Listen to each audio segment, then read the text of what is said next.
स्वागत है आपका त्यागी गुरु फिजिक्स क्लासेस में।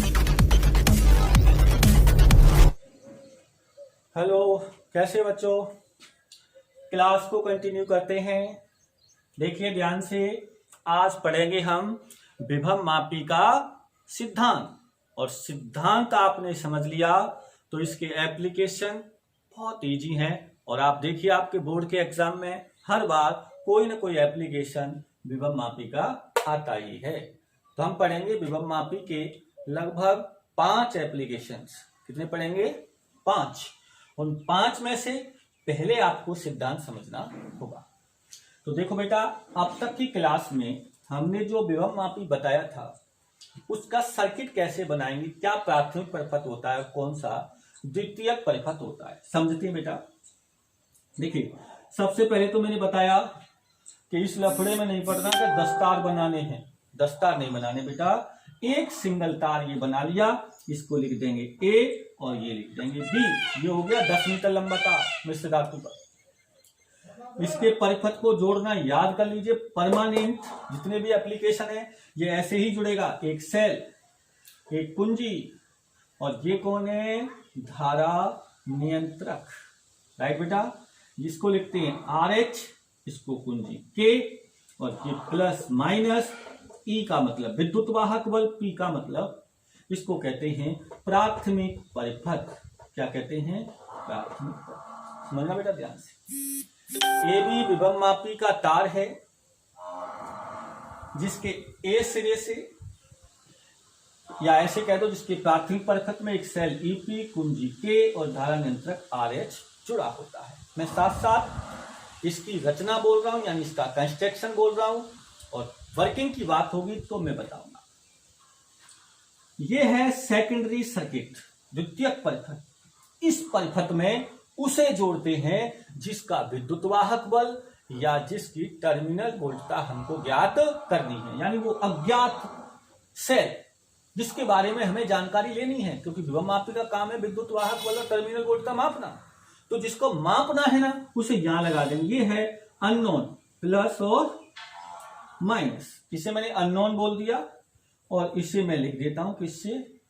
ई से। राइट बेटा, यहां इसके नेगेटिव टर्मिनल से एक धारा मापी गैल्वेनोमीटर जुड़ा होता है। मैं बता चुका हूं, गैल्वेनोमीटर में बीच में 0 होता है और इधर 30 खाने होते हैं। 30 ये धारा की दिशा भी बताता है। और यहां से, यानी इसमें 2 टर्मिनल होते हैं, एक टर्मिनल जुड़ जाएगा नेगेटिव से, दूसरे टर्मिनल से तार जोड़ते हुए क्या जोड़ देंगे? विसर्पी कुंजी J, और इस बिंदु को C दे देंगे। क्या दे देंगे बेटा? C। राइट, इसको कहते हैं सेकेंडरी परिपथ, यानी द्वितीयक परिपथ। ये है आपका सेकेंडरी सर्किट। इधर से धारा यूं जाएगी, इससे भी धारा इधर जाएगी।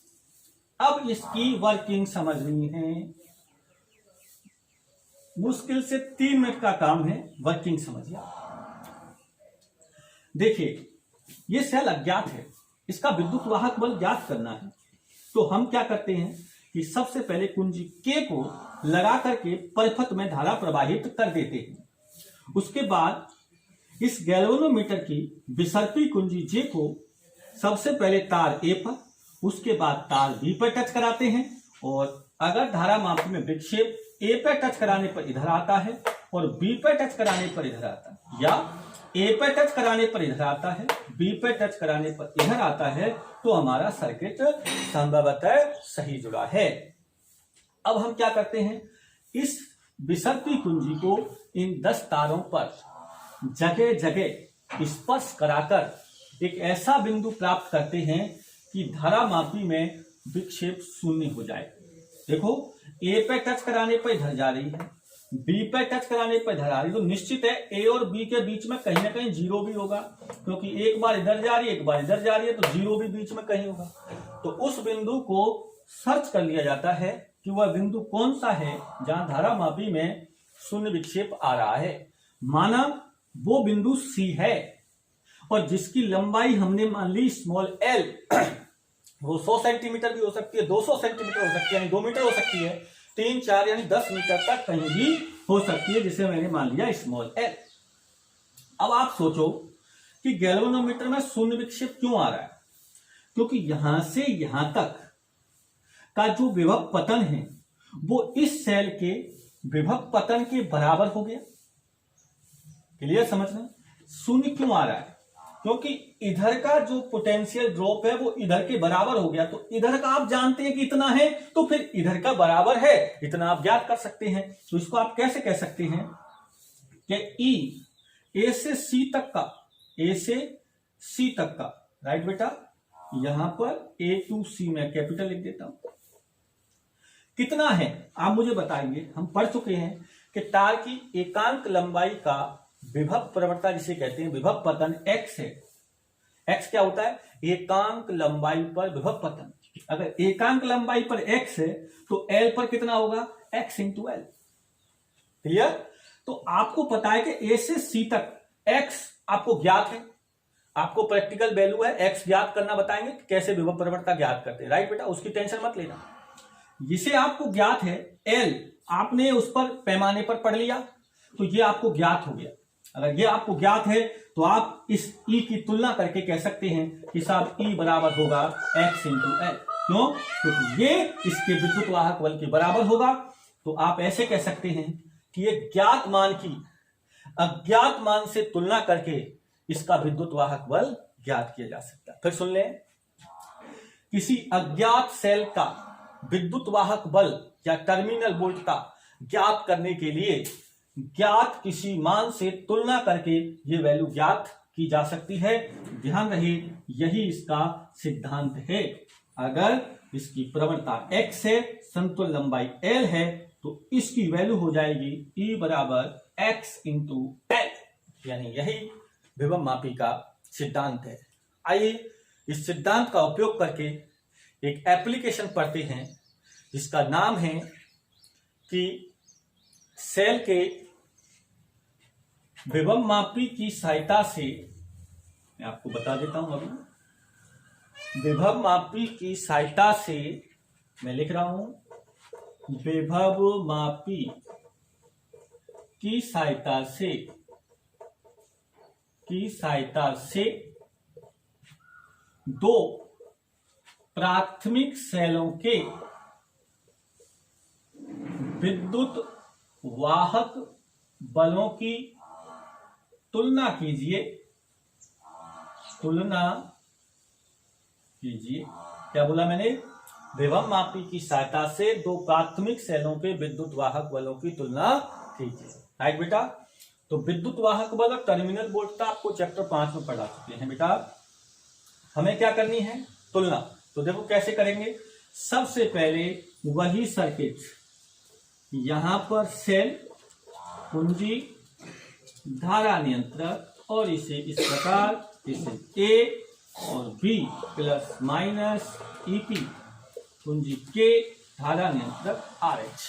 ओके बेटा? अब मैंने क्या बोला था आपसे कि दूसरे परिपथ में उसे जोड़िए जिसका मान ज्ञात करना। आपको दो प्राथमिक सेल, तो दो सेल जोड़ने बेटा। एक सेल तो ये जोड़ दिया और एक सेल ये, दो सेल जोड़े, प्लस माइनस। माना ये E1 है और इसका विद्युत वाहक बल E2 है। हमें ज्ञात नहीं है, ज्ञात करेंगे अभी। अब इस सर्किट को ऐसे जोड़ना है कि हम जब चाहें जब पहला सेल जुड़ जाए, जब चाहें दूसरा सेल जुड़ जाए, दोनों एक साथ नहीं जुड़ने चाहिए। तो इसके लिए एक होती है बेटा टू वे कुंजी, टू वे की द्विमार्गी कुंजी। तो देखिए यहां से ये कैसी होती है। ये इस प्रकार होती है बेटा, ऐसे मैं बना देता हूं। एक हिस्सा ये होता है, एक हिस्सा ये होता है, समझना ध्यान से, और एक हिस्सा ये होता है। यहां इसमें एक टर्मिनल यहां होता है, एक टर्मिनल यहां होता है, एक टर्मिनल यहां होता है। ये कॉपर के होते हैं या पीतल के होते हैं। तो कॉपर में ये होता है खाली स्थान, इसी आकार की एक कॉपर की होती है। तो मान लो अगर यहां कोई गैल्वेनोमीटर जुड़ा है और इसमें की फंसा देंगे तो ये दोनों जुड़ जाएंगे, क्योंकि अभी ये खाली है। और जब इस की को निकाल के यहां फंसा देंगे तो ये चालू हो जाएगा। देखो मैं यहां सिखाता हूं आपको, एक टर्मिनल ये मान लिया, एक टर्मिनल ये मान लिया, एक टर्मिनल, तो बेटा ये 1 नंबर 2 नंबर 3 नंबर। अगर मैं किसी की को देखो यहां से यहां जोड़ दूंगा बीच वाले से धारा मापी, और इसको यहां बिंदु कौन सा हो जाएगा सी, और ये है विसर्पी कुंजी जे। अब देखो एक कुंजी होती है, अगर इन दोनों से टच करा दूंगा तो देखो पहला सेल किससे जुड़ गया बेटा, देखो अगर मैं इसको इससे टच करा दिया तो पहला सेल किससे जुड़ गया, धारा मापी से, और इसको यहां से निकाल के यहां लगा दूंगा तो कौन सा सेल जुड़ गया, दूसरा सेल किससे, धारा मापी से, पहला हट गया। तो देखिए क्या करते हैं, सबसे पहले द्विमार्गी कुंजी। अब देखो इसकी रचना हो गई, क्रिया विधि सुनना इसकी। सबसे पहले द्विमार्गी कुंजी के टर्मिनल ए और बी में कुंजी लगाकर किसको जोड़ देते हैं, सेल E1 को, और फिर तार पर समतुल्य लंबाई ज्ञात करते हैं, और माना वह समतुल्य लंबाई L1 है। पहले सेल के लिए कोई भी जरूरी नहीं है कि दोनों के लिए बराबर आए, अलग अलग आ सकते, तो पहले के लिए L1 है, तो विभव मापी के सिद्धांत से क्या हो जाएगा बेटा, E की जगह आ जाएगा E1, x रहेगा, और L की जगह बेटा क्या आ जाएगा, L1, समीकरण नंबर 1, राइट। अब टर्मिनल 1 व 2 से कुंजी निकालकर टर्मिनल 2 और 3 के बीच में लगा देते हैं, जिससे सेल धारा मापी के साथ जुड़ जाता है।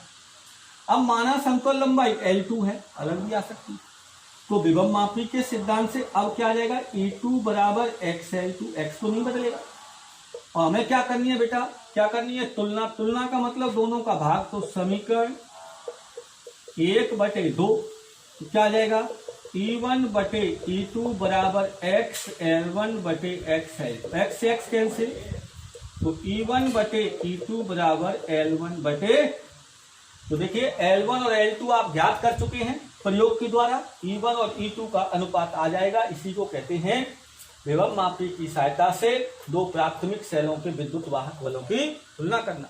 प्राथमिक सेल क्या होते हैं और द्वितीयक सेल क्या होते हैं, ये मैं आपको पहले से बता चुका हूं। धन्यवाद।